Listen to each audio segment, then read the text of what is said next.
Secara bahasa, Mesolitikum bisa diartikan sebagai batu tengah. Zaman ini terjadi kira-kira pada masa 10.000 tahun yang lalu pada masa Holosen. Pada zaman Mesolitikum di Indonesia, manusia hidup tidak jauh berbeda dengan zaman Paleolitikum, yaitu dengan berburu dan menangkap ikan. Namun manusia pada masa itu juga mulai mempunyai tempat tinggal agak tetap dan bercocok tanam secara sederhana.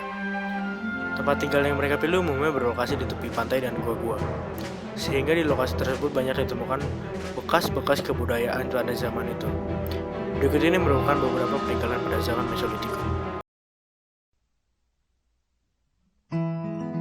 Batu penggilingan berbentuk silinder, bahan yang dipakai dari batu pasir arkose. Batu penggilingan atau pipisan berfungsi untuk menghaluskan ramuan obat.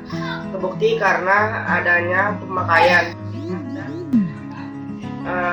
Terlihat dari permukaan yang halus, dan peninggalan ini mungkin berasal dari zaman kerajaan Sunda kuno.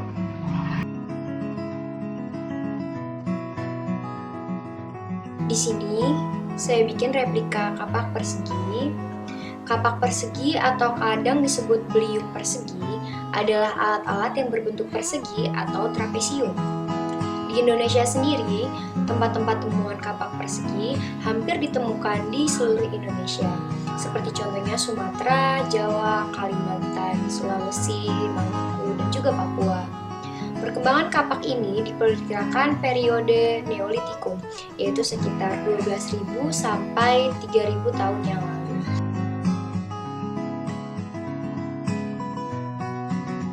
Jadi sekarang saya mau ngejelasin tentang Jokan Modingan.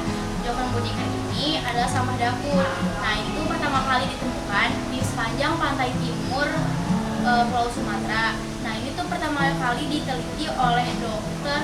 Van Stem Kalenfels pada tahun 1925. Jadi dulu tuh manusia purbanya masih bergantung pada hasil nangkap siput sama kerang. Nah, karena mereka makan kerang terus belum tahu adat, jadi mereka tuh kayak masih ngelempar-lempar sembarangan. Nah, lama-lama sampahnya itu kayak numpuk jadi gunung. Nah, yang ditemukan itu bisa sampai 7 meter tingginya. Nah, pembentukan Jokan Modingan ini bisa mencapai ratusan bahkan ribuan tahun. Yang tinggal di sekitar Jokan Modingan ini tuh bangsa Papua Melansoid yang merupakan nenek moyang dari bangsa Papua sama Melansoid. Karena di sekitar Jokan Modingan ini ditemuin fosil mereka. Nah, terus di dekat tumpukan ini tuh ditemuin batu penggiling sama pipisannya serta pebble.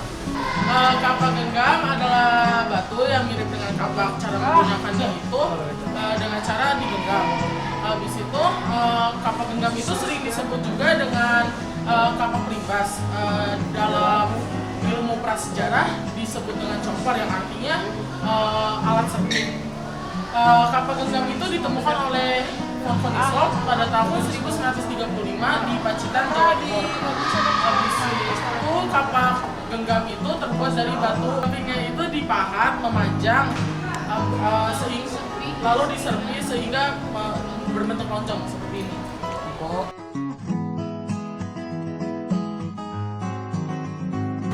Ini adalah tulang belulang, ini tulang belulang, dan ini tanduk rusa. Tulang belulang dan tanduk rusa digunakan orang-orang Mesolitikum sebagai alat pemotong daging. Nah, ini ditemukan di Gua Sampung di Ponorogo, Jawa Timur. Nah, di situ tuh ditemukan banyak sekali tulang-tulang, sehingga di Gua Sampung tersebut disebut Sampung Bone Culture. Karena ditemukan banyak alat-alat yang terbuat dari tulang, kayak misalkan alat pemotong daging, alat yang buat kayak mahat itu dari tulang.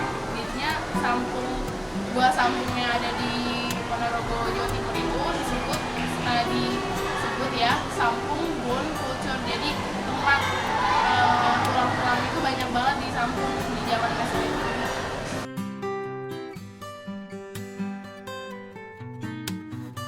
Ini adalah lukisan di goa. Lukisan di goa ini terdapat di zaman Mesolitikum.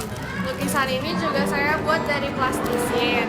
Lukisan di goa adalah lukisan yang terdapat di goa atau di dinding goa yang bertujuan untuk mencatat peristiwa dan bentuk visualnya untuk sebagai alat komunikasi. Lukisan ini pertama kali ditemukan di gua di Spanyol dan gua itu bernama El Castillo Cantabria. Lukisan ini juga dilukis dari warna gelap sampai warna cerah. Contoh warna gelap adalah warna merah dan contoh warna terang adalah warna putih. Dan juga sumber yang mengatakan bahwa semakin tua warna lukisan ini, semakin tua juga umur lukisannya.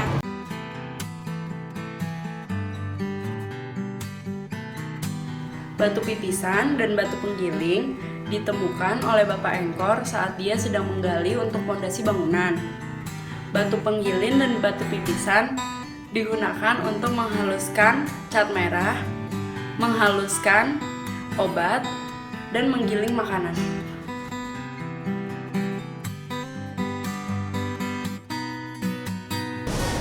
Kapak genggam fungsinya adalah untuk menumbuk biji-bijian, membuat serat dari pepohonan, dan sebagai senjata menyerang lawannya dan juga bisa buat membunuh binatang buruan. Hasil penyelidikan menunjukkan bahwa kapak jenis ini berasal dari lapisan trinil, yaitu pada masa Pleistosen Tengah. Pendukung kebudayaan kapak genggam adalah manusia Pithecanthropus erectus. Selain di Trinil, ditemukan juga di Jawa Timur, di Sumatera, di Kalimantan, dan juga di Bali. Nah, selain di Indonesia, kapak genggam juga ditemukan di Peking, Tiongkok, yaitu di Goa Chowtongkian.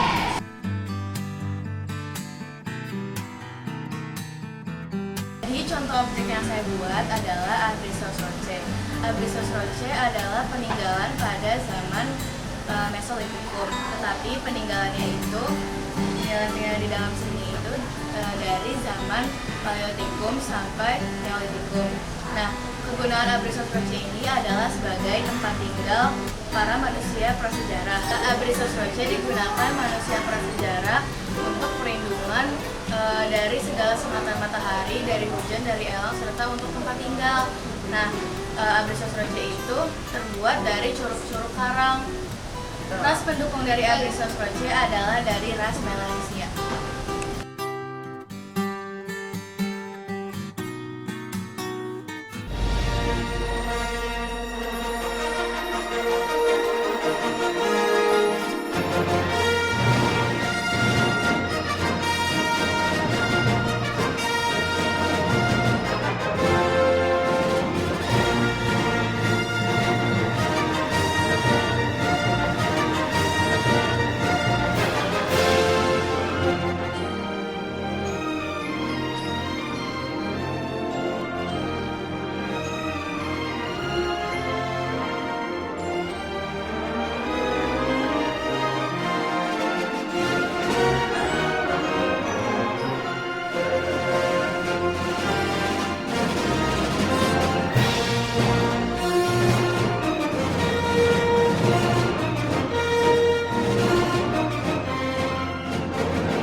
Cara hidup pada masa Mesolitikum masih dipengaruhi oleh cara hidup sebelumnya, yaitu pada zaman Paleolitikum. Faktor-faktor alam seperti iklim, kesuburan tanah, dan keadaan fauna amat berpengaruh dan menentukan hidup mereka sehari-hari. Hidup mereka masih sepenuhnya tergantung pada alam. Dalam hidup yang sepenuhnya tergantung pada alam tersebut, mereka juga menunjukkan keinginan untuk bertempat tinggal. Tempat yang mereka tinggalnya ada gua-gua alam atau cave, atau di gua-gua bayi atau ceruk rock shelters, walaupun tidak menetap. Mereka memilih gua yang tidak jauh dari sumber air atau di dekat sungai yang mengandung sumber-sumber makanan. Penemuan api, berkembangan teknologi pertanian merupakan proses pembuatan yang membentuk dasar budaya. Hal ini mungkin karena selain menandakan tanda awal kehidupan sosial, juga melahirkan teknologi lain yang berhubungan. Artinya di sini, mereka akan berpikir apa saja yang bisa dilakukan untuk membuat makanan dengan menggunakan perapian. Bercocok tanam dikerjakan secara sederhana, dilakukan secara berpindah-pindah menurut keadaan kesuburan tanah. Mereka menanam umbi-umbian, mereka juga sudah menanam sejenis padi liar.